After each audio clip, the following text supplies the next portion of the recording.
Good morning, everyone. It is February the 22nd, 2025, and here we are again in another session.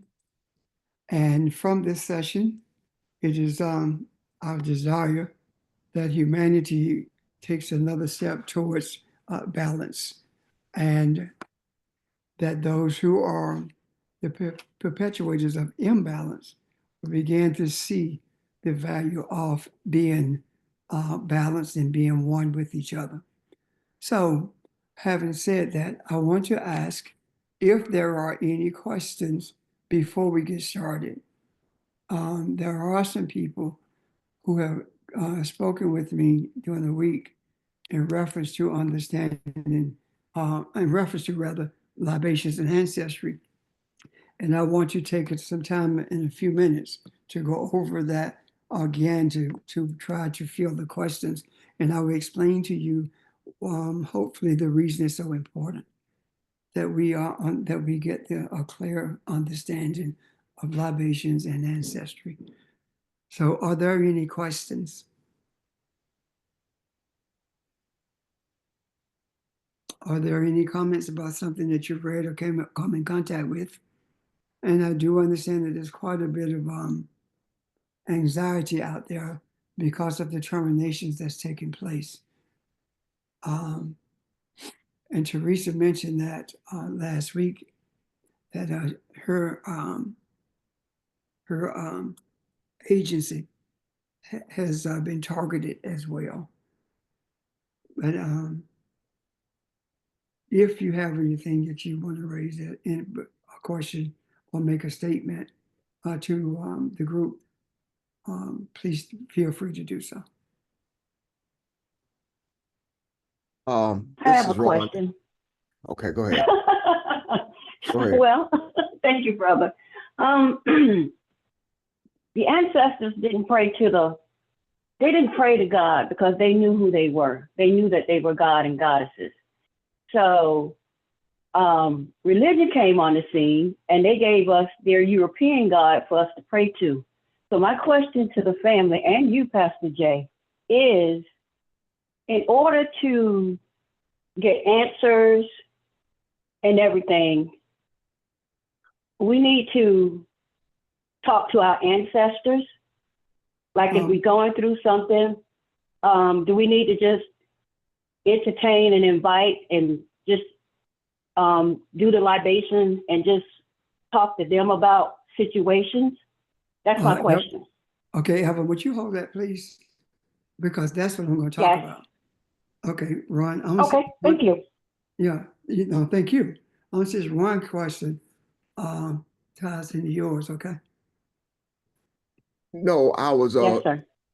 I was going to mention something that we spoke about last week with Teresa's concern. I know a place that was doing some hiring, and they were hiring like crazy up until the election. I don't know if they're still hiring, but they were a lot. And when Teresa mentioned people in Colombia, I didn't think about it till last night, and I was going to share it with her, but I don't see her online, so I mean I can do it. Okay. I'll do it. It doesn't matter. Yeah. Thank you. If she does indeed come on, then we'll take that time to share that, okay? Any other questions? I don't have a question, but just a quick comment. I mean, I did a little research on libations and the origin and all of that. And it's just interesting that it sort of started in Africa, but all the ancient civilizations were doing it. And as Ron and I mentioned last week, it's all throughout the Bible. So how did we miss it? How did we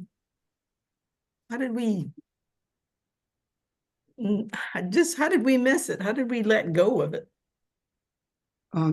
because I mean, from Africa to Asia to South America, everywhere.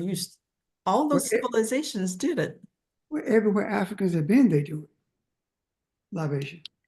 The way we missed it, Sorry, say again. everywhere Africans have gone, that's what the libations are practiced. The point of libations is practiced there. Why? How did we miss it? Where you find Christians, where you find Muslims, where you find Jews, you don't find libations. You find the pouring out of drink offerings. The only place where I have found libation mentioned in the scriptures, I'm not saying that's the only place it's in there, was in Numbers. What's the difference? The difference in what? Libations and drink offerings. I'm saying the way we missed it is because instead of translating it as libations, they wrote drink offerings. Okay. So that's how we missed it. Well, that was to take us out of the understanding of it. Right. Yeah. And it worked. Yes. Because the one in Numbers talk about pouring out libations unto the Lord as a part of repentance for something Israel did.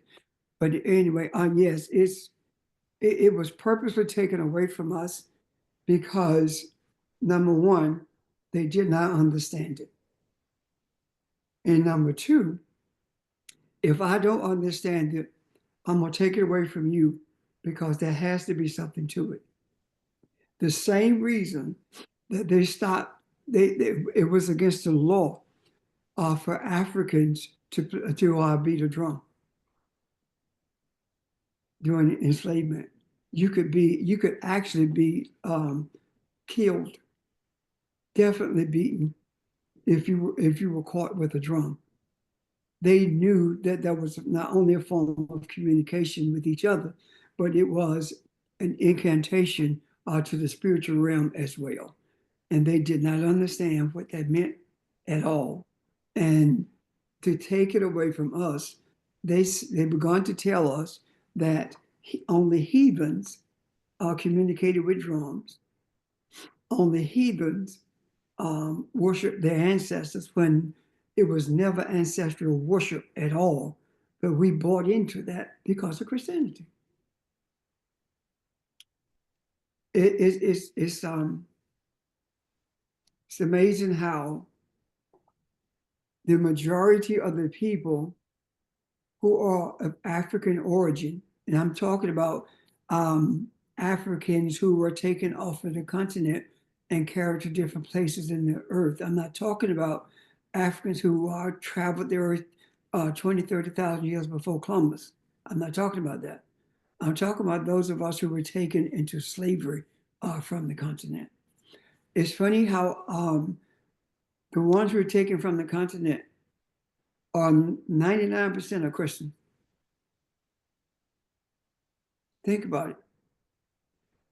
And the ones when the Arabs invaded, they forced Islam on Africans. So why is it that these Europeans felt the need to force Islam Christianity onto the African? Why? It almost seems like it was done out of fear. I was watching this show when they first took over Hawaii, and what they had to do was do a hula dance and do some of their ceremonies and explain to uh, the Europeans what they were doing. And the Europeans told them what they could do and what they could not do. But anything relating to ancestors or becoming one with ancestors or trying to connect, it became not only something they could not do, it became forbidden, but it became a law.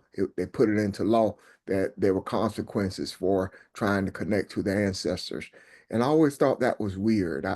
It almost like it's something you're afraid of. If you don't know what it means or you don't believe in it, why would you fear it? So, I think you're right when you say that they feared it, and to this day they still fear it. And the reason they fear it is because they understand something that most of us um, don't understand, and that there is power in the veneration of our ancestors. And we have been taught that the only place that there is power is in the veneration of Jesus. So it was and is out of fear. Evelyn, I haven't forgotten you. It is out of fear. Um,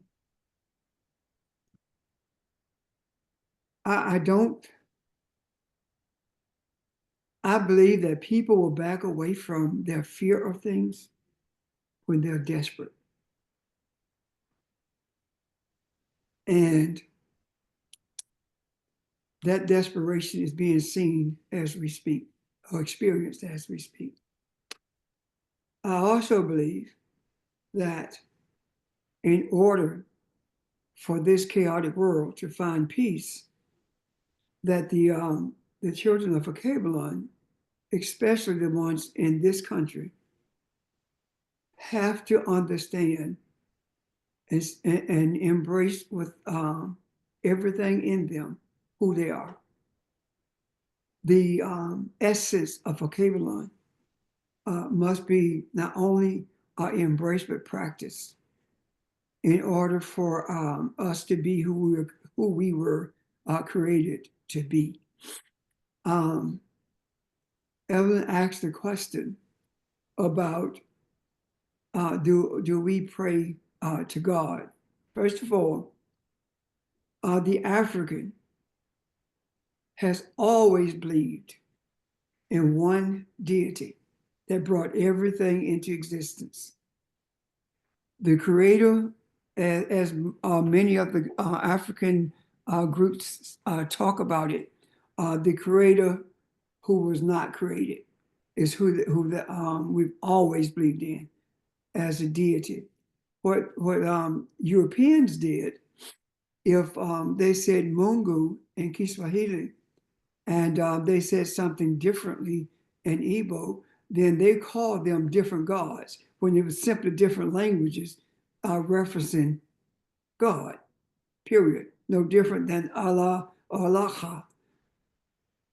They said that we were worshiping multiple gods. Then that's when they began to say that we were praying to the ancestors, that we were worshiping ancestors, that we were worshiping multiple gods. We know who we are. And when we honor ancestors, we are also honoring the one who brought everything into existence that exists. Now, keep in mind that the one who, the creator who was not created, brought into existence the energy force or the primordial waters for the express purpose of bringing life into this earth. Not life separate from it, but life differently because of the physical body that this life lived in. This creator who was not created brought this into existence. And in doing so, it brought us into existence in the same manner or with the same spiritual essence that it has. The only difference is that we were brought here and encased in a body. We are the personification of the one who created us. We are the personage of the one who created us. We are a physical representation or manifestation of the one who created us. Is that clear so far? So being that physical manifestation, when we pray, we are praying to the one who created us. When we are talking about our ancestors, this is no different. For example, The way this system is set up, there are people who are in the House of Representatives that represent you in Congress. When you want to get a message to the president, you go through your congressman. If you can see that the ancestors or the umbilical cord that keeps us abreast of the existence of the one who created everything that is the umbilical cord that connects us, that keeps us rather connected to the spiritual essence. Now, the objective is for us, and I'll get to the prayer thing in a moment, Evan. The objective is for us to bring into existence the same mindset, the same essence in this physical realm as it is in the spiritual realm. Thus, we say, as above, so is below. That's what this is all about. So when we pray, we are not praying to the ancestors, we're praying through them. Our words are not as important as our energy, meaning that it doesn't matter what words you say. The question is, do you believe it? Who are they directed toward?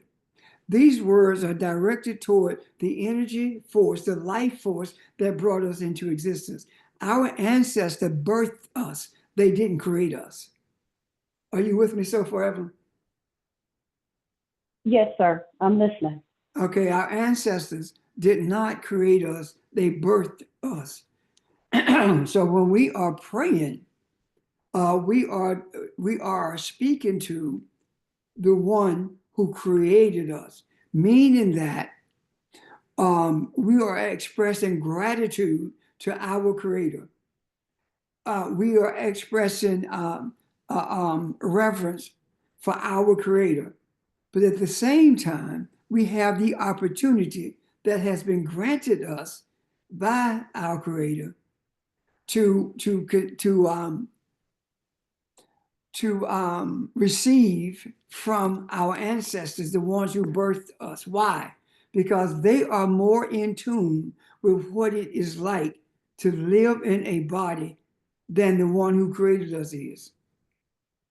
Because the creator who was not created, there is no body that can house it. What the spiritual essence that houses, that we house, is nowhere near the one who created us. There is no comparison to it, and there is absolutely no clear understanding of it, even though we know it exists. So our prayers are directed towards of gratitude are directed toward him, it, and our desires. What we did in a cable line,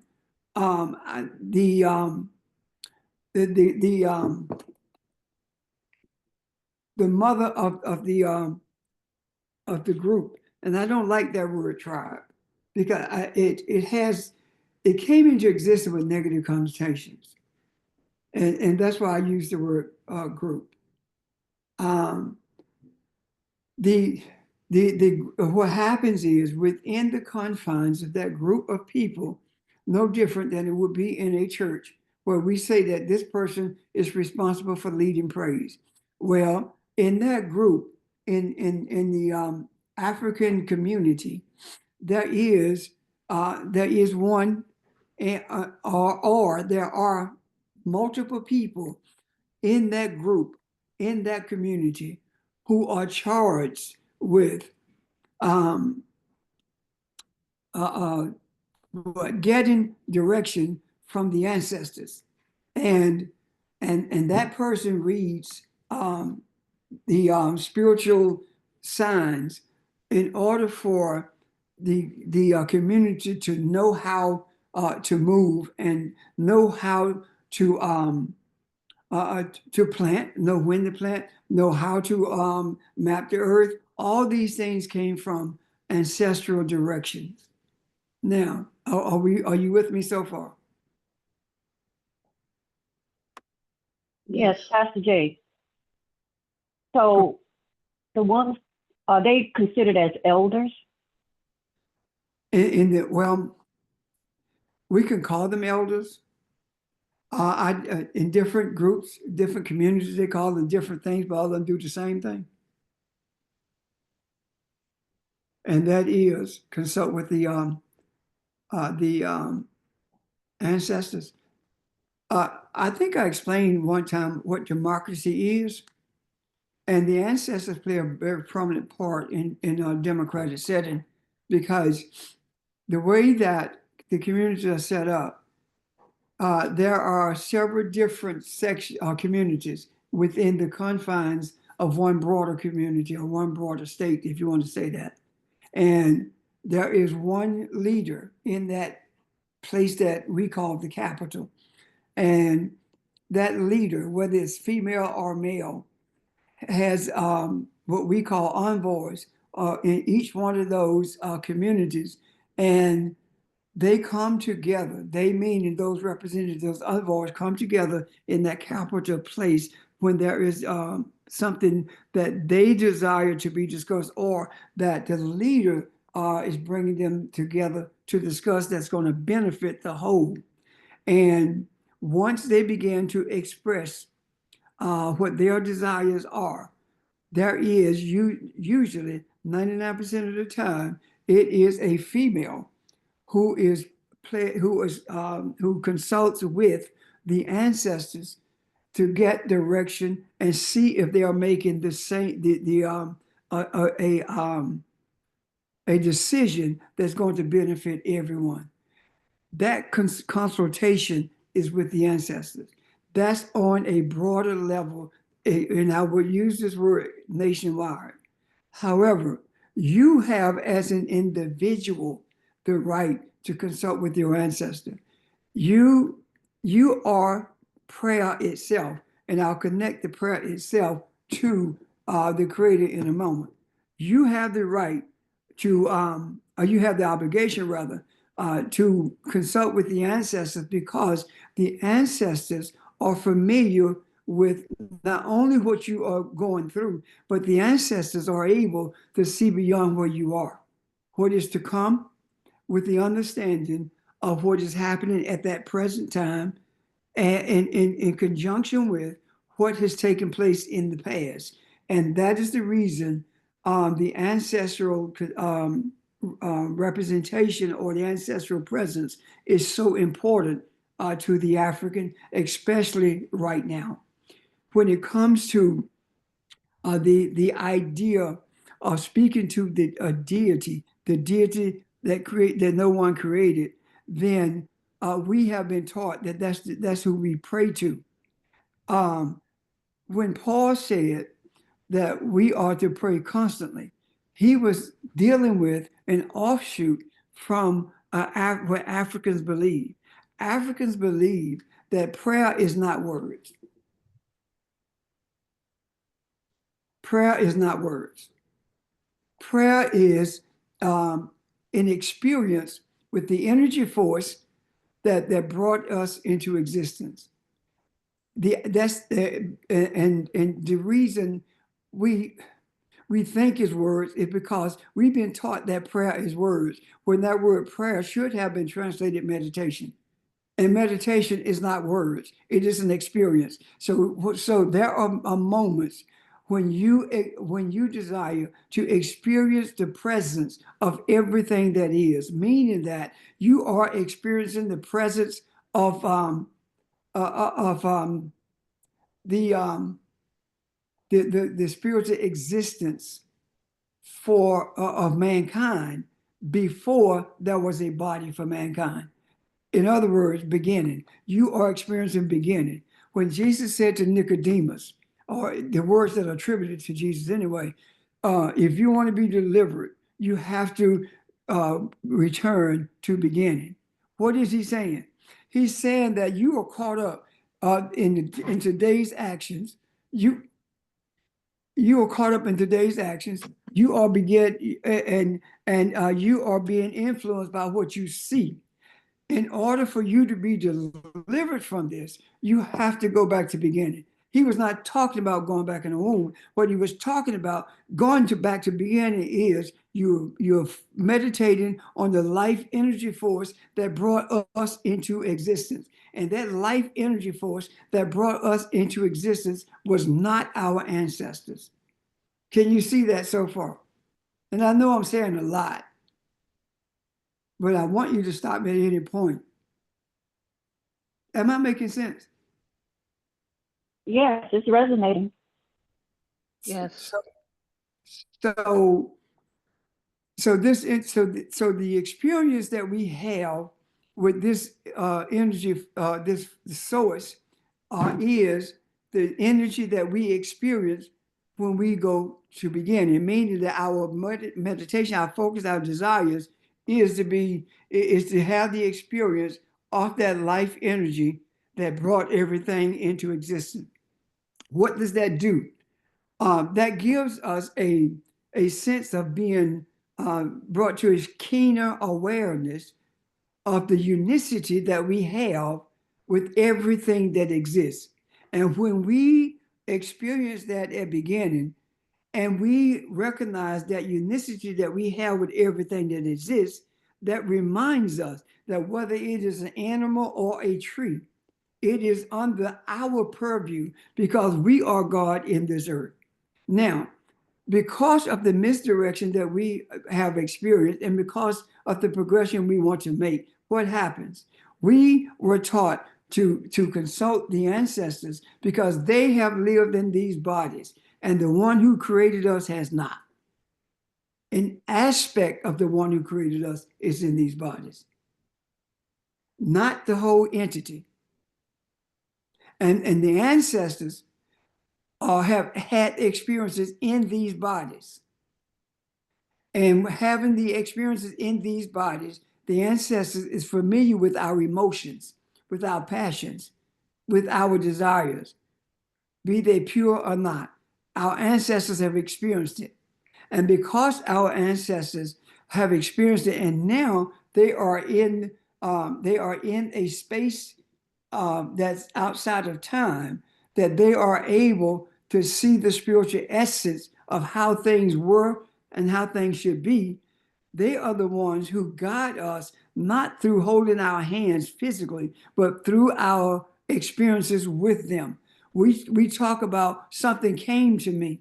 And when you see that the thing that you say came to you is an understanding of a truth that you had no understanding of or didn't even know exist, or wisdom that you didn't even know exist.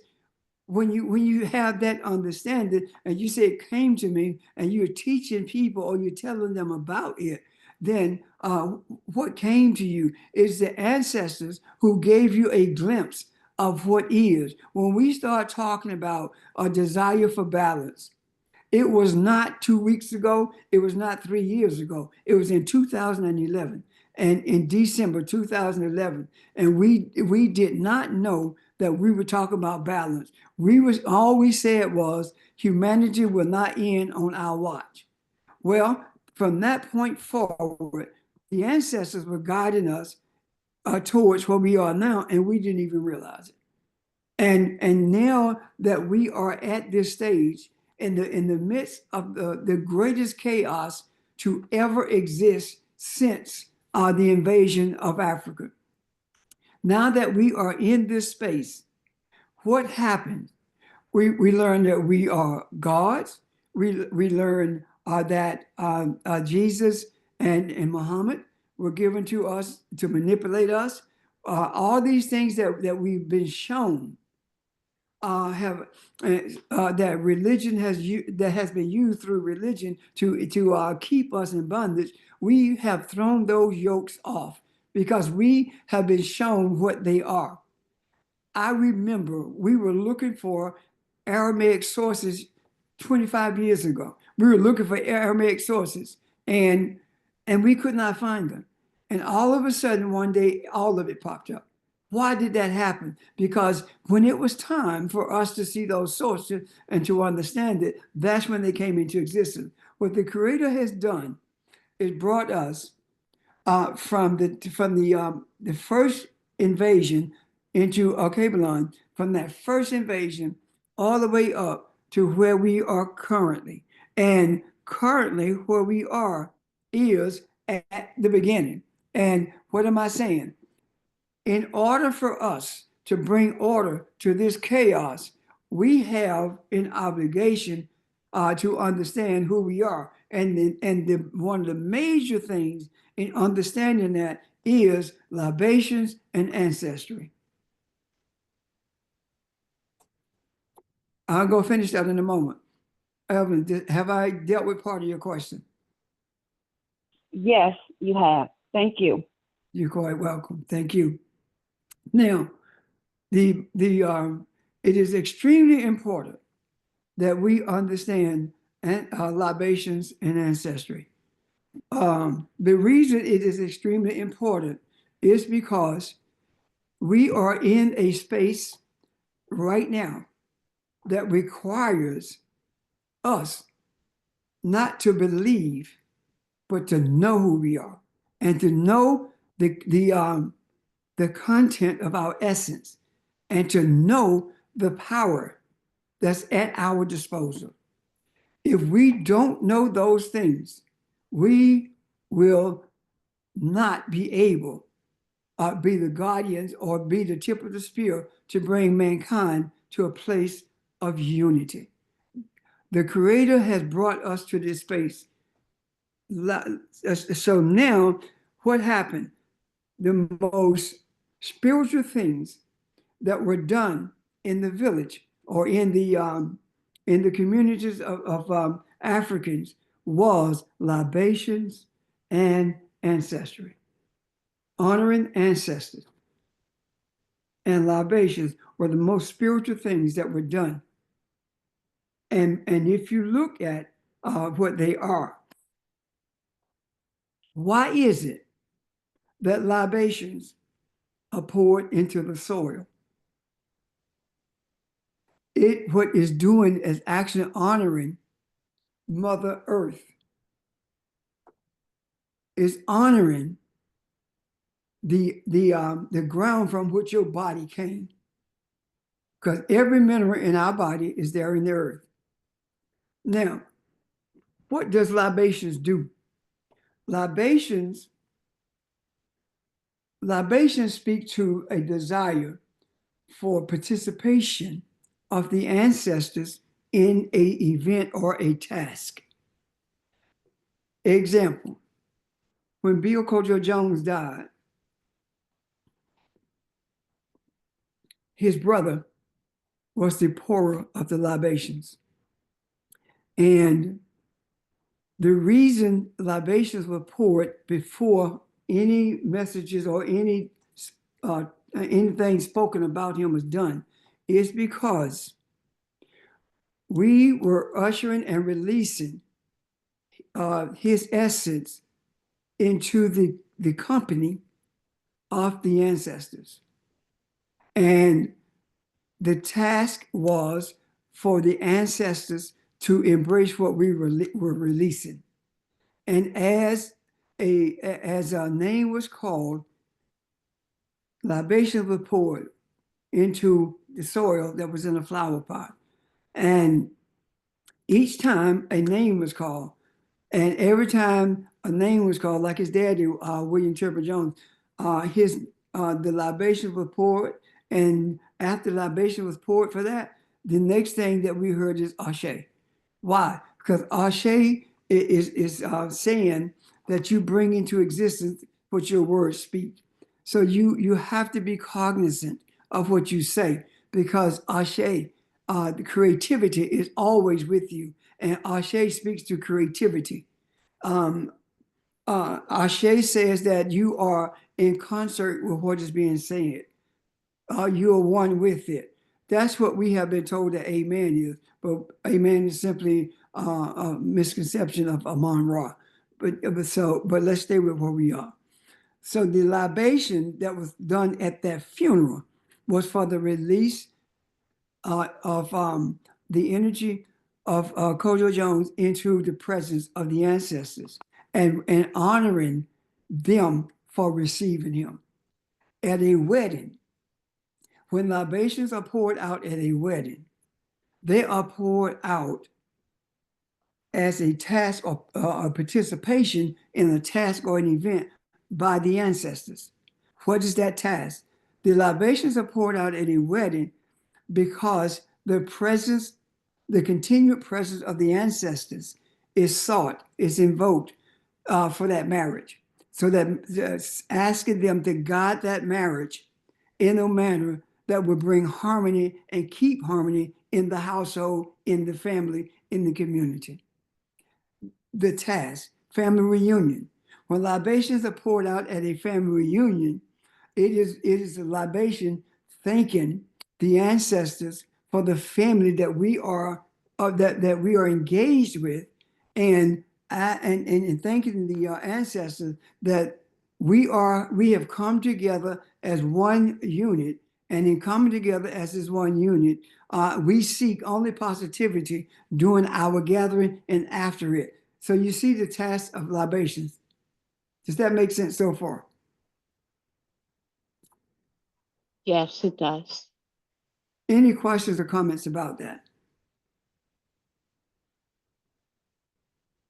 Audrey, you said you did some research on that. Did you see any place where they were talking about the task of libations?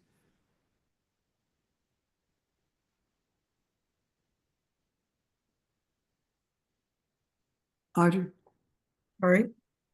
I said, did you see any place doing your research where they mentioned libations being poured out for a wedding, for community purposes, or funeral, whatever, for an event or a task? Well, I was looking mostly at ancient civilizations, but it was usually a ceremony that had to do with honoring the ancestors. Mm-hmm. And that's usually the community ceremony where the community comes together and they honor the ancestors for their constant presence in our lives and the guidance that they've given us. That's the libation. You So, don't have to pour out libations I got you in a second. You don't have to pour out libations to consult with the ancestors. You do not have to do that. Libations are task oriented. Someone had a question or a comment. you mentioned your friend's funeral. So if it were a wedding or something, before you go into the church to do the ceremony, before anything is spoken, this is done. Is it in the presence of everybody or Yes, okay? yes. It's in the presence. When you go into the building for the wedding, right? There are well wishers there, and there are participants in the wedding. The participants gather around, and in the midst of them, in the presence of the rest of the well worshippers or well wishers, that's where the libations are poured, in the midst of those who are participating in the wedding. And in some cases, sand is also used as a symbol of two families being joined together. But let's stick with libations. I just want to say that just in case someone runs across that. That is a symbol of families coming together to the extent that you can't separate them one from the other because all are the same. Does that answer your question, Ron? Yeah, I think so. If something else comes up, just raise it, okay? Okay. Any other questions or comments? Can it be that the what am I trying to say? Can it be that the strength and the spirituality that they try to attribute to one individual named Jesus, the Christ, could they have stolen that one thing, that part, and made it one person being the ancestors? So was it speaking of the ancestors all the time, and they made it into one being? Okay, during the period of Jesus,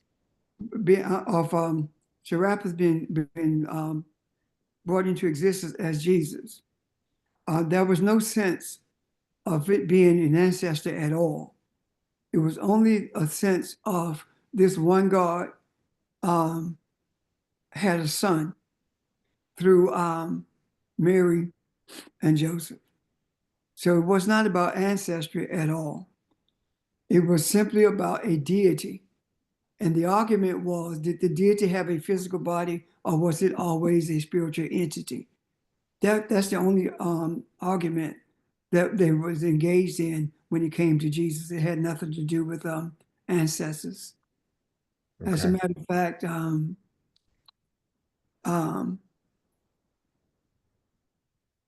the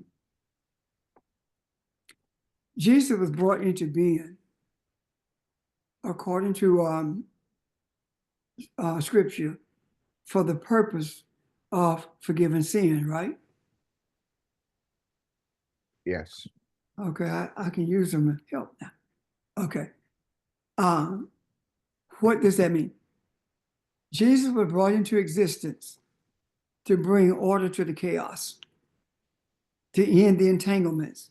Make sense? He was supposed to be the one who brought order to the chaos. This was based on, from the beginning, from Serapis, this was based on Osiris and Isis and Heru. The chaos in the Kemetic sense is when Osiris' body was cut into pieces. And that was masculinity, was cut into pieces. That's the chaos. And when Isis brought the pieces together, that was femininity, bringing order out of the chaos. And Haru is the one who brought that order into being by virtue of becoming the seed of the daddy of Osiris.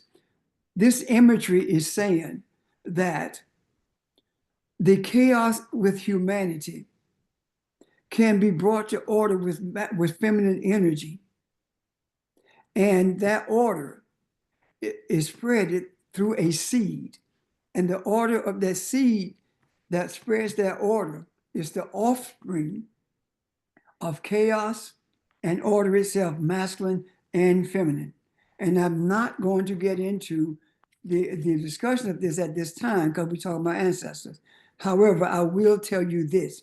When you look at that from the spiritual perspective, what you are seeing is that the chaos of the cutting up of the body represents chaos. The bringing it together is order. And the seed of all order is Heru. And out of that order comes a balanced life in the earth, comes nourishment in the earth, because Heru is represented by the sun that nurtures all. And because of that Heru, there is still the energy of disorder within it. However, it has a greater affinity for order, and the disorder in it must be kept within the bounds of order, so that humanity will not self-destruct. That's a spiritual thing. Can you see that? And I want to stop right there, but can you see it? Hello, come on. Yeah. Yeah, I can see it. Okay. Now, the libations. Are we good with that right now? And again, I know I'm saying a lot, However, you can digest it overnight. We can talk about it again tomorrow and the next day and the next day.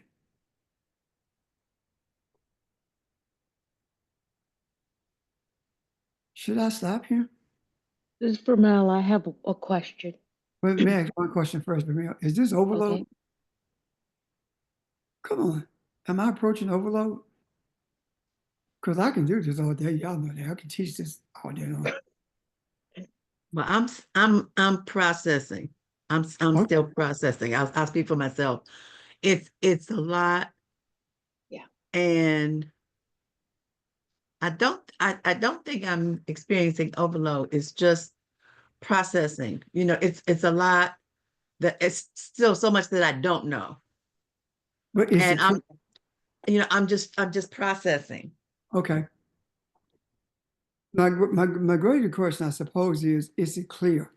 I'm not saying that you regurgitate it. That's not what I'm not saying at all. I'm not saying that you are able to explain what I'm saying to anybody. That's not what but I'm asking you as I go along, is it clear? That's all I'm asking. It's clear. Everyone. Huh? It's clearer. Okay. Now, there was a question. My question was about libations. If you do a libation, right? Uh-huh. And you don't know what you're asking for, can you bring about chaos? Is that possible? No. A libation Okay. is not about asking for anything. Okay. Libation is about invoking and expressing veneration. It's about inviting, you invite me to your house to help you plant flowers, right? Mm-hmm. That's a task. Right. You invite me into the life of your daughter and her husband because you want me to help them live a balanced life, right? Yes. That's a task. That's I what got it. libations deal with. Are you clear? Okay. Much more clear. Thank you. Okay. Yeah. Okay. And the Question. vibrate, the libations are not complete unless you call a name, call the No, you name. don't have to. You don't have to call a name. You don't. No. In the case of the wedding, no names were called. That was just at the funeral. And every funeral I've been to where we did libations was the same. Now, whether that's mandatory or not, I have not experienced anything that says that is mandatory. Okay. My main purpose for doing this today and yesterday and wanting to continue to do it and asking you to please take part in this, being your research and your comments, is because if we can embrace this truth to the extent that we don't see it as a mandatory guard or a drink offering that we have to pour out to our Creator. That's not what this is at all. This is pure veneration, reverence.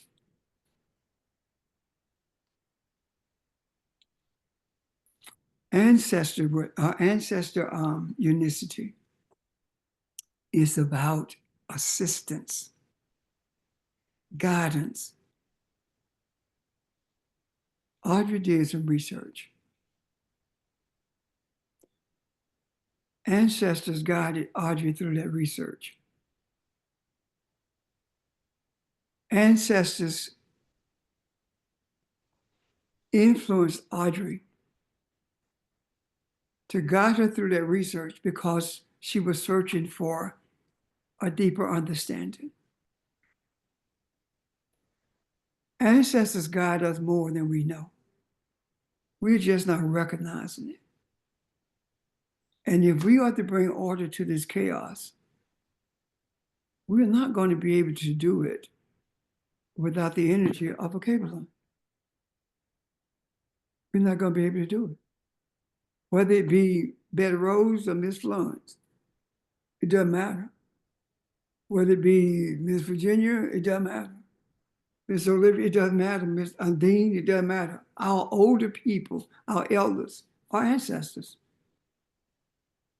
And if you don't respect a Miss Olivia while she's in this earth, you're not going to respect an ancestor when they leave this earth.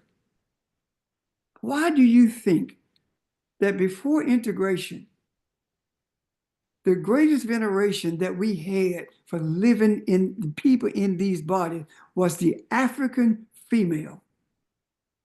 It was always, hey, mom. It was grandmama. Y'all know I'm telling the truth? That did not change until integration. We treated the elder females with the greatest respect ever. But when they died, when they transitioned, we left it alone. We'll see them when we get to Jesus, when that's not the African way. The African way is that that veneration continues. It's simply saying that it does not limit itself. It's always open to all the ancestors. Does that make sense? To all the ancestors. Now, why is it, and I think I've covered this before, why is it that especially all Baptist churches have a mother of the church? There's a mother in every African village. I'm not talking about in downtown Nairobi, no. I'm talking about in the Umbatini district, out in the bush. There are mothers in every village. Why is it that there is a mother Bethel and not a daddy Bethel? Because of the womb of spirituality that's being recognized. To show you how confused we are, I mentioned it. You got people going to African Methodist churches who tell you they're not African. Stay at home then. Richard Allen didn't say that you was American African. Richard Allen and Upson Jones, they didn't say that. They say African Methodist. What were they saying? White people are Methodist and we are African Methodist. That's what they were saying. They didn't stutter. We stuttered because we didn't want to upset the white people. So we said we are a member of the AME church. We don't even want to say that word African until we off from them by ourselves. All of this veneration is about the ancestors. Do you think for a moment that Richard Allen was able to do what he did without influence from the ancestors? No. Do you think for a moment that Richard Allen or whomever said that this is Mother Bethel without influence from their ancestors? When in this society, it was always male domination? Where do you think it came from?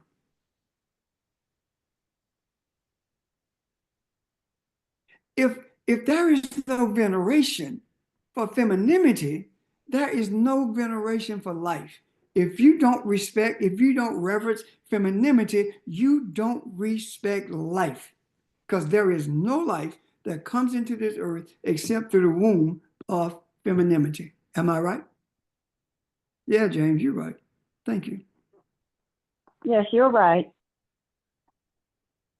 So when we get to ancestors, you can light a candle. You can do anything you want to do to honor the ancestors. You can do what? You can put pictures on in a corner on a table. That's not you worshiping those pictures. That's a reminder of the ancestors. That's your honor to them. You can sit in a room, dark or lit, You could be in a Walmart parking lot, but don't go in because they don't like us. You could be in a Walmart parking lot, or you can be in McDonald's drive-in. That'll kill you, so stay out of there. It doesn't matter where you are. You can commune with the ancestors. That's the point. And communing with the ancestors is simply respecting them. Asking them for something, you don't have to ask them for a thing. Because 9 times out of 10, you don't know what you need anyway. How in the world?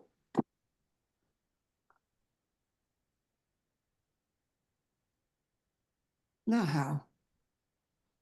There is no way in the world we would have asked for what we're getting right now. You know why? Because we did not see a way for all this stuff to be brought to the surface, did we? We did not know the chaos was coming the way it came. You're The right. ancestors knew. And the ancestors were so strong about it and were so adamant about it. And guess what they said? After the election, what did they say? They said, you know,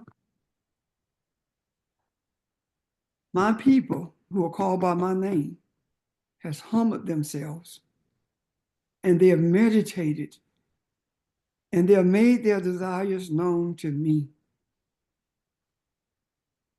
And yet they feel as though their desires has not been met and all has been lost. And an ancestor says, Kathy, I need you to hear me. I need you to hear me well because you are the one who's going to have to bring them to a place where they are open to understanding that this is the way things were supposed to be, and we must not lose our focus. And what happened? We come together, we're talking about what happened politically, and then Kathy started talking about what happened spiritually. You guys remember that? Do you think she read it in a book? No. Do you think that she got on her knees and said, come on, Lord, give it to me now? No. It didn't happen like that. The ancestors who are forever present gave her that. Now what are we doing? We are pronouncing our deep respect for the ancestors who has brought us all this way without us knowing it, without us recognizing it. We are saying thank you. Thank you. We are forever grateful for you guiding us even when we did not know you were. You've always had your hand on us. In other words, your authority has always been with us. Our eye was open because of you. And we are grateful for that. All we ask is for your continued guidance. That's all. You don't have to state anything that you desire. That each time that I make any request of the ancestor guidance is this. I'm very grateful for your continued presence. I thank you for all the guidance you've given me. I ask you to open up the doorway of wisdom that I may get the understanding so that I can feed the people that you have granted me the privilege to cover. And I ask the same thing for the teachers to be guided so we can bring the truth. That's all. And guess what?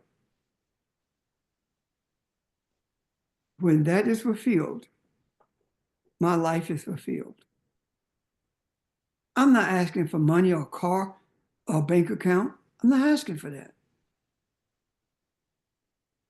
Ancestors, you simply sit there and thank them for the presence and your desires. Yes, you can make them known, but they already know. You can talk to them, and you don't have to open your mouth. You don't have to say a word because you are experiencing their presence and they are experiencing yours. Questions or comments?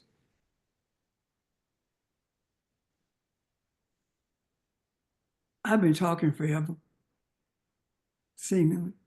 I want to see if there are questions or comments. George? Yeah, again, as Cheryl mentioned earlier, there's a lot that I'm processing.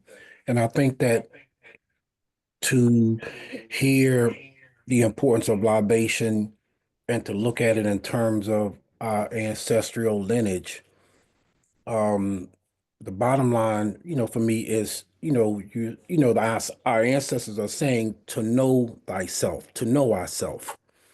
And what I feel strongly about is that the role of culture, in terms of spirituality, is connecting us to each other, in that way that we can appreciate how do we move in the spiritual realm in terms of appreciating the opportunity that we have to be that light to others, and more importantly, to build our firm, foundation to know that God is, the creator is giving us the opportunity to teach or to be able to share the love of who we were created to be.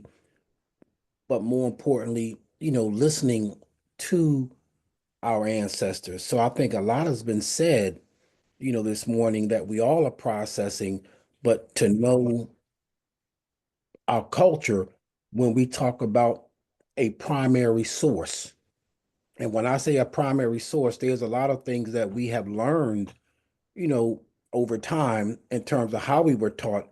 But I think that we are in that appointed time that we're going back to the beginning for the purpose of being able to understand truly, the role of culture in our learning or our education. So I think that, you know, today has given me a better appreciation to look at foundation, but more importantly, how, the spirit is ministering to us in that way that, we can build on, the principles and the foundations of what we're hearing now in now time. So those are my thoughts, but, very powerful, teaching this morning, and in the words that, we're hearing, James and Pastor, I'm sorry. And as I said before, Oh, that's fine.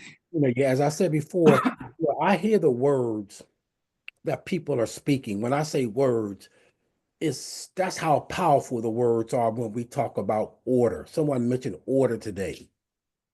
What is the order and arrangement? But if we go back and look at the principles of Mayat, we're saying it all the time, but does it has the power to change, the aura of how people in our presence are able to just realize that there's something just about that person. There's something about the aura that is not in the riches of what we look at materialism, but just being able to know that I am a survivor. I will overcome. And so no matter what that fear may be on the outside, but if there's no fear within, and I'll just leave, with this last scripture that it talks about God has not given us a spirit of fear, but a power and love and a sound mind, and not so much in terms of the intellectual mind, but that spirit that is the glue that unites us all to all. So I just wanted to share those thoughts, but thank you for giving me that opportunity. I'm done. Thank you for sharing. Appreciate that. Any questions or comments about what George said? I picked up something in what you said. Something came to me rather while you were talking, George. Any questions or comments? The disorder that we are experiencing, the chaos, is definitely for a reason. I'm beginning to see something develop here. First of all, let me see if there are any questions about the ancestry before I talk about what I'm seeing developing.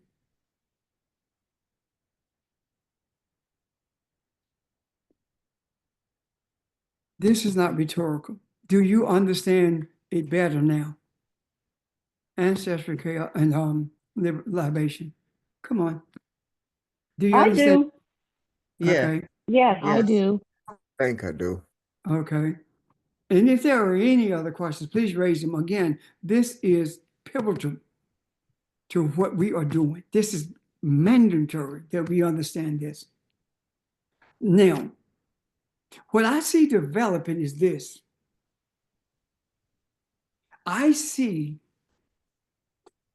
that in the beginning of all of what we are seeing now, there was a deep-seated desire to do everything possible to lower our humanity. And that is the reason that a South African, the essence, the epitome of racists, joined with the essence and the epitome of racists in this country to bring us to this place. And those who walked into that booth wasn't thinking about no damn egg, wasn't thinking about no eggs. They walked in that booth because they walked in there to witness the dehumanizing of us, of people of color, in particular Africans. Not realizing what you meant for my bad, God meant for my good. So here you are. Now you're realizing that you are in the same ditch that you dug for me. And now that you're in that ditch, you're hollering and screaming for me to pull you out the ditch. You haven't been there long enough. If I pull you out now, you're going to bite me again. What I see developing is a battle between humanity, the desires rather, for human existence and versus money. The money of Elon versus the white people who began to see that it wasn't about eggs, began to realize that the ditch that you dug, you are in it. And they don't care about you either. I see the Creator allowing these two things to play out. Look at the demonstrations around the country. They're white people. They're not us. So they can't help us, as we talked about last week, but we're helping them. How? I listened last night at this guy, one of the House of Representatives, a Democrat in his district, and I heard this white man say, "You should have made them arrest you. You should have kept talking, and you should challenge them and make them arrest you. We will come to Washington to stand with you. We will be arrested with you." And guess what he said? That's what John Lewis would have done. A white man made that statement. So what is he saying? We are not going to find any deliverance unless we take a page out of the book of the African. And here we are on the sideline, and as we should be. And these things are taking place. Why? Because one thing is going to happen, and I'm telling you this, you watch it. The money is not going to elect anybody who's going to stand with the racism of Trump. White people are not going to let it happen. It's not because they're against racism. It's because they are suffering. And there's nothing like suffering to make you look for partners to help you. I see the foundations of this country being torn down, being uprooted by Elon Musk. And I see the mentality, the height of intellect with that European mindset in Donald Trump. That's the height of it. Just because you can read and write and wear a suit does not mean that you are intellectually strong enough to understand anything. You can have a great vocabulary.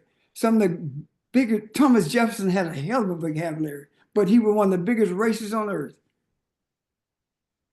So what I'm saying is, all of this is being not exposed to us, it's being exposed to them. Because we've seen it all along. And I tell you, trouble don't last always. People are suffering now, but this is not going to last much longer. It's coming to a head as we speak. This will be done long before there is a midterm election. You have, on one hand, the people who want to keep the country as it was. And you have, on the other hand, the people who want the country to be as it once was, and that's a dictatorship. And now those two things are tearing each other down. And when those things have uprooted everything that they purported to, that they stand for, it is at that point that a foundation will be laid that will benefit humanity as opposed to manipulate humanity. Either keep this recorded or write it down. I guarantee you that's where we are right now. And because of our embracing the power source, the source of all of our wisdom, because we are embracing ancestors, we are able not only to weather the storm, but to aid everyone else in weathering the storm as well. I'm not just talking about us weathering the storm as African people. I'm talking about all people weathering the storm. I'm talking about the white people who went into that booth and voted for our destruction. I'm saying that we are shouldering them to help them get through that storm as well. They must experience the same love and affection that we have, period. Africans don't know how to hate. We don't know how to hate. We've been taught to hate. But in our essence, we love our children, regardless of what they have done. I'm done. Okay, Pastor, I'd like to point out another thing too. I am watching Burkina Faso and Pretoria, how South Africa is blowing up. Yes. They are blowing up. I mean, they are exerting themselves, their regional independence, putting themselves first, kicking out the French army. Macron and Trump are furious because they're I forgot what the word is for land. They're reapportioning the land. They're declaring eminent domain. And the thing about it is, this country has eminent domain. Every country has eminent domain because you have to be able to utilize property as is required for people to be sustained. But what is happening in Africa is that we all know they took all that land from the people and gave them like 7% of Africa to live on.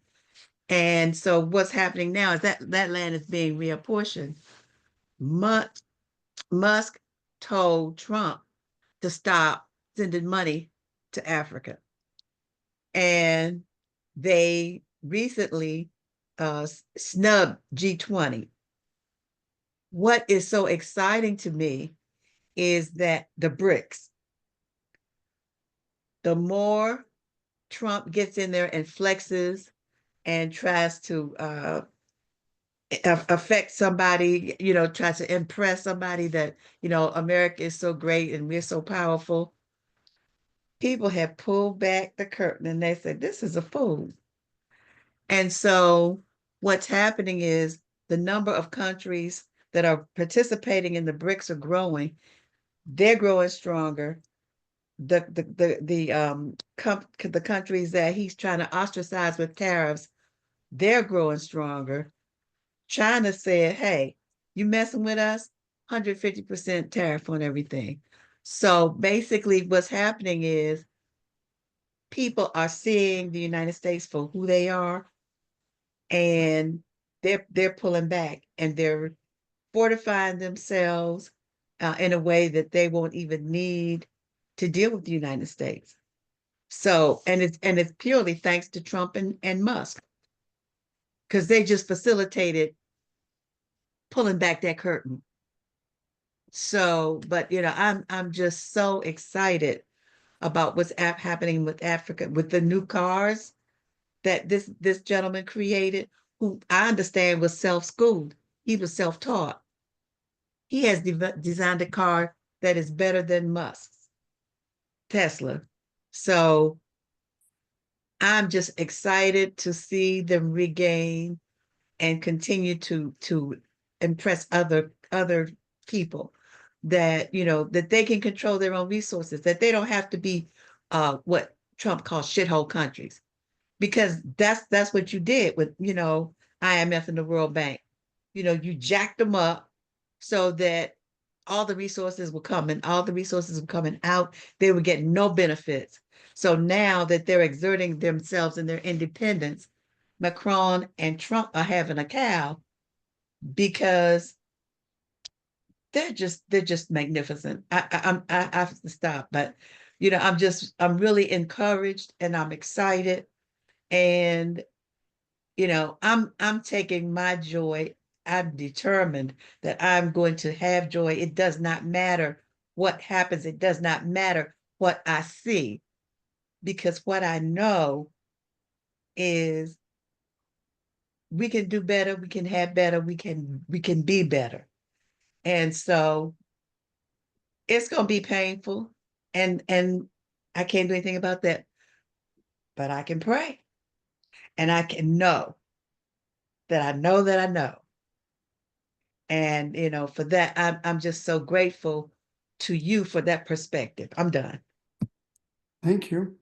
I was going to mention this tomorrow, but we talked about the foundation of America being uprooted. The foundation of European dominance is being uprooted. Russia, Europe, China must go the same way that the US is going. And that's what's happening. So having said that, I'm going to leave it unless there are questions or comments, because again, it is imperative that we understand that our guidance is from our ancestors. So for those of you who find that difficult to believe, there was a ship that was pulling into the port of Georgia full of enslaved people. And the leadership, the chief of that group of people, their village, their community, was among those on the ship. And the what we call the holy man, or the shaman, whatever you want to call it. And when they got off the ship after the mutiny, all of them followed him into the ocean. And he said that they were going home, meaning back to Africa.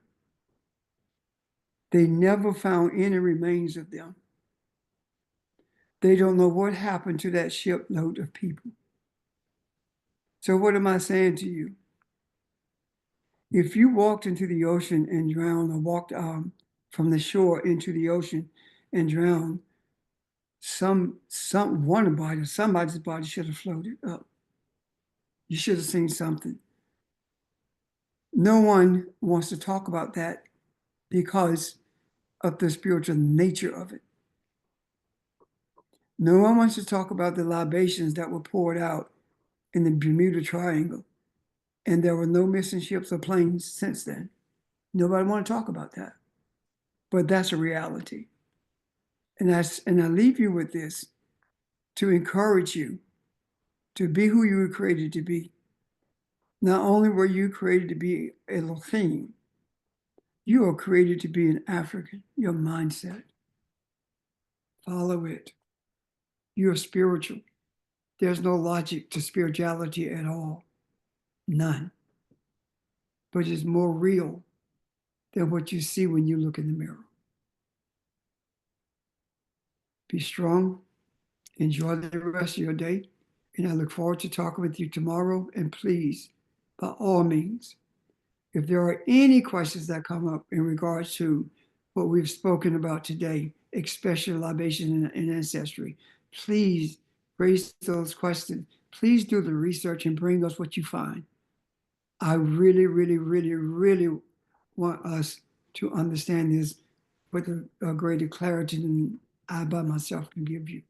Please do that. Can I say something before we close? Sure. It doesn't have to be recorded if we don't have to, unless we wanted to.